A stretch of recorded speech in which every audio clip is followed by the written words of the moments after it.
welcome to Pathways to Success, a program that supports micro, small, and medium enterprises here on BNC, the Bilyonaryo News Channel. I'm Mai Rodriguez. Expanding your business through franchising can provide new opportunities for growth and create additional income streams. This avoids the challenges of personally funding, managing, and operating multiple business locations. We will explore how much to invest and what it takes to ensure rapid growth for the franchise. And to help us with our topic today is a franchise strategy consulting manager, a professor of the University of Asia and the Pacific, and a business coach, Jose Leo Caparas Jr.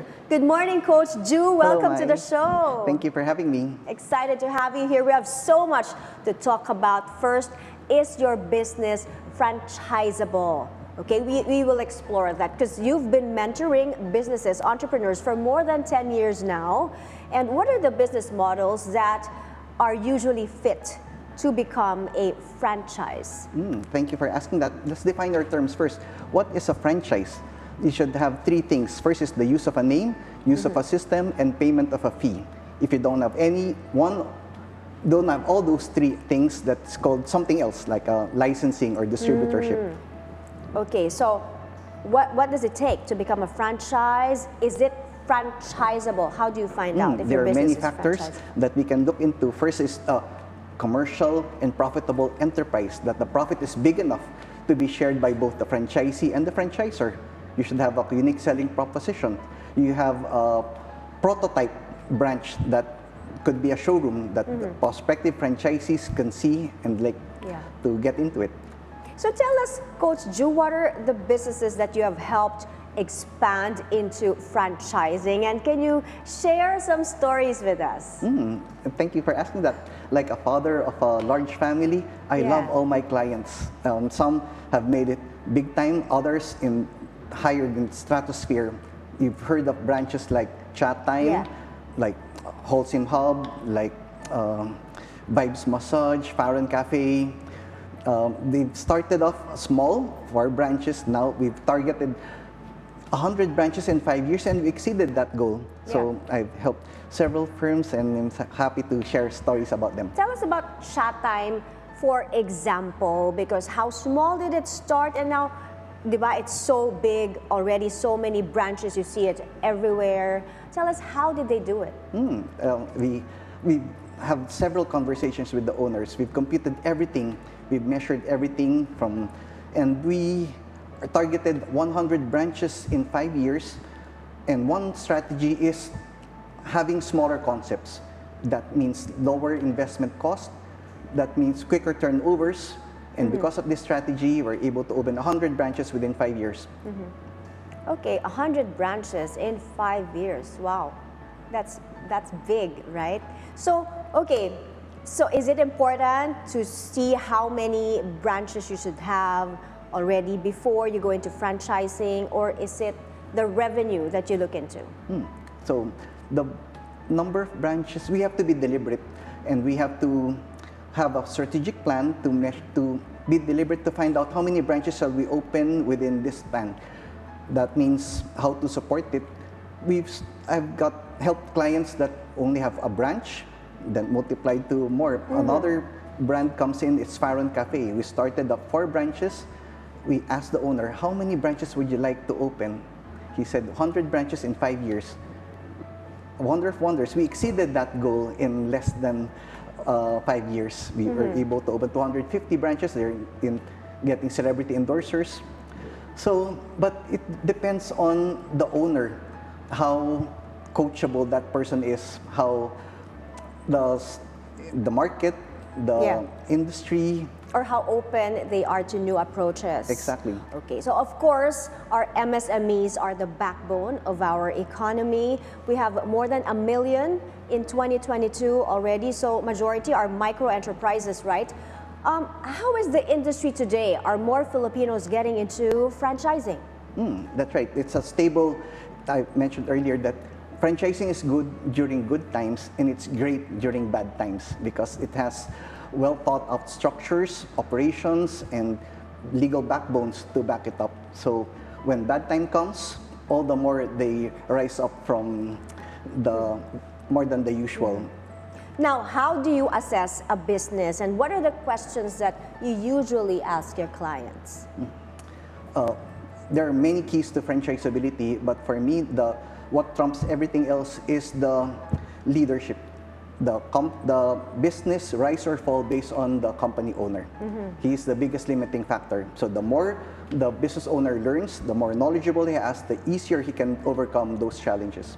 We will go into the step-by-step later, but before that, we are taking a quick break. If you are thinking of expanding your business, stay with us because Coach Ju will share strategies to make your business franchise ready. That's after these messages. Pathways to Success. We'll be right back.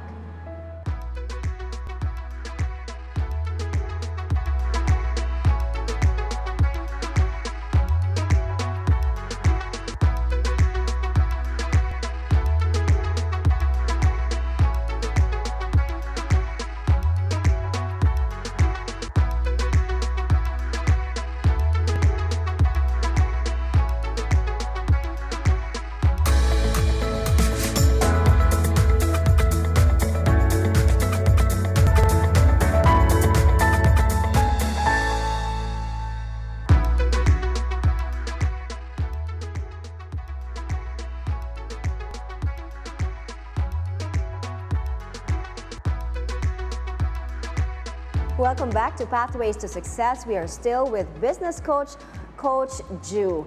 Now, Coach Ju, let's talk about the formula. Is there a roadmap for businesses to go in the franchising direction? Let's now go into the step-by-step procedure. Okay, thank you. It starts with 3 items. To have a successful franchise, you should first have a franchise structure.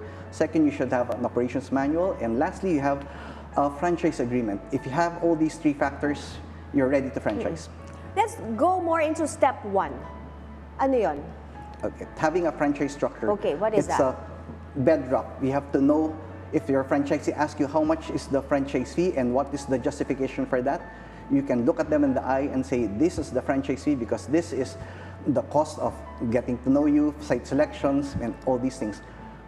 It should be a win-win-win. That means the profit is big enough to be shared by the franchisor and the franchisee. We will look at the margins, what's inside, to make it a compelling proposition that it should be stable. That if you open many branches, it will remain the same. Win-win-win for both sides. So other things to consider, Coach. Okay, besides win-win-win, we should look into your numbers. Women could lie, men could lie, but numbers don't lie. The margins should be big enough to be shared by both the franchisor and the franchisee. We will look at your those numbers that you have to know as a successful business owner. Numbers don't lie, of course, di ba? So, but setbacks, unavoidable yan. So setbacks are inevitable in any business, especially when you are starting. So what should be the mindset of entrepreneurs? Okay, so we have to, a growth mindset. We have to think big and dream bigger. So we have to, the numbers to back it up, we have to be more knowledgeable. The more knowledge you have, the easier you can overcome those challenges. Give us a range now, Coach. Ano yung estimate cost for you to be able to open your business for franchise? You can classify it in under 3. If you have an investment of 1 million, your return on investment should be around 18 months. If you're investing a franchise between 1 million to 5 million, your return on investment should be around 3 years. If you're investing a franchise more than 5 million, your return on investment should be in less than 5 years. Yeah. Okay, so let's go into operations now. In terms of operations, ano yung mga requirements?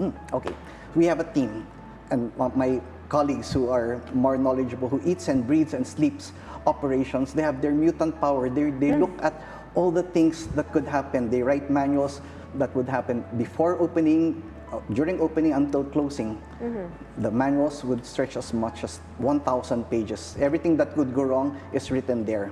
Okay, so there's a manual, and then we also said there in the graphics, set up audit mechanisms to ensure quality operations. Can you explain that to us? Okay, so there are ways to, if you would, as a franchisor, you'd like to give an award to your best franchisees, these are the metrics. What are the steps to ensure that everything is working apart so that the customers would have no knowledge whether this branch is a franchise-owned branch or a franchisor-owned branch. The standards are the same. How does a franchisor then ensure quality operations?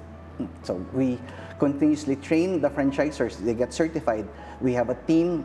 The franchisors are recommended to set up a franchising company that would look into the best interests of the franchisee. They would visit them. They would hold their hand. They would guide them all towards and listen also what are the best practices that they can adopt.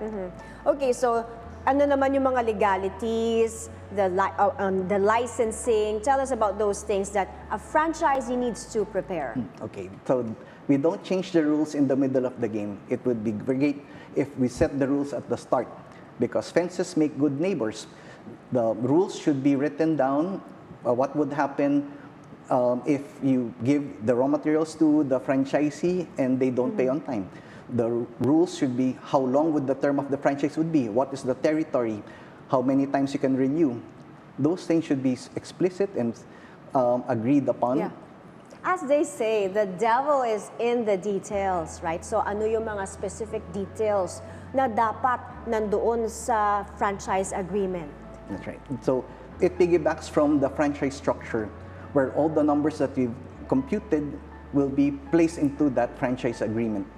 So it should be when everybody is a winner. The franchisor is happy with the returns of supporting the franchisee is happy getting all those support from the franchisor, the advertisements, the marketing, the support, and the customer is happy by patronizing, giving their good money to the franchise. Yeah, and very important, the support should be there. That's right.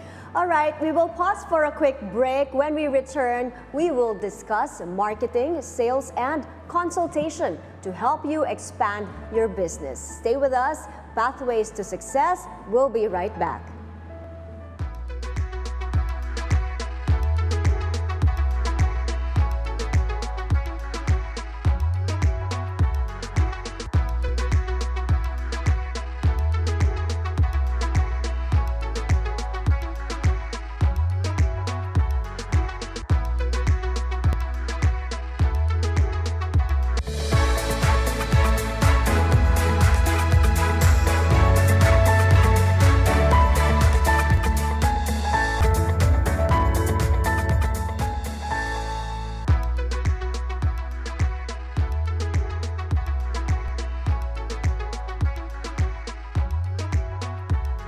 Welcome back to Pathways to Success. If you just tuned in, we are exploring the roadmap for entrepreneurs who are interested to expand their business through franchising. We are still with Franchise Strategy Consulting Manager and Business Coach, Jose Caparas Jr. or Coach Ju. Now, Coach Ju, let's talk about marketing. How does an entrepreneur identify his brand's unique sales proposition? Explain this to us in simple terms. Okay. It simply means no price competition. What the price that you have has value to it. If I ask you, Mai, if you pay for something, if you get something of equal value, is that a fair deal? I guess. Yes. If you pay for something, if you get something double the value, is that a good deal? Yeah. So if you pay for something, if you get something 10 times the value, is that a great deal? Excellent deal. So that's what we will do. The products that we make should be of great value, and we should get guarantees that would have minimizes the risk. So the unique selling propositions is something that makes you different from the others. It's not absolute advantage, but what you can do better. The way you deliver your products, the time, the promise that you make. If you can make good of that, then if you buy it nice, you can either you buy it nice or buy it twice. But how do you train your team to market your franchise? Okay, so franchise marketing, there are two types of workers. One is franchises. One is a farmer, one is a hunter. If you're a hunter, you look for the sale, you look for franchises. a farmer is the one who plants the seeds, who nurtures and grows to build the brand. We've got someone who got celebrity endorser, boom, their branches multiplied by so much, and the franchisees are happy with the support they're getting because of that advertisement. So marketing, brand matters. I've got a client before who changed the name of the company. Their sales dropped is because the brand matters. The brand marketing is critical, no? So, but how can a business owner sell their franchise effectively? There's a science to it. You have a team who do this for a living. They have franchise brokerages, they have scripts, they establish their website, the franchise clicks, and all that for the purpose of pitching to getting the sale. Now, okay, how important is the continuous consultation between the franchisor and the franchisee? So education is a lifelong process. We have to continuously be up our game to look at, watch videos such as this. We have to join communities. We have to read. I urge my clients to read at least one book a month, and that does not include Facebook. We have to keep on learning because the more continuous learning, yes. Right. And normally, okay, how long does it take to expand your business if you follow this roadmap?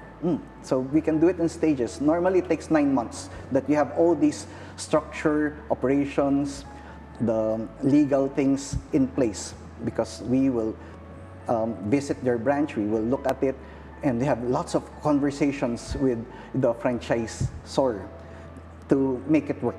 Well, it goes through a review, peer-reviewed, management review, so it should be solid. Okay, one final detail before I let you go. How do you care for your customers? CARE could be an acronym for C-A-R-E. Customers are really everything. Customers are really everything. Okay, very important to note that. Thank you for your time, Coach Ju, and thank you for your insightful lecture for today.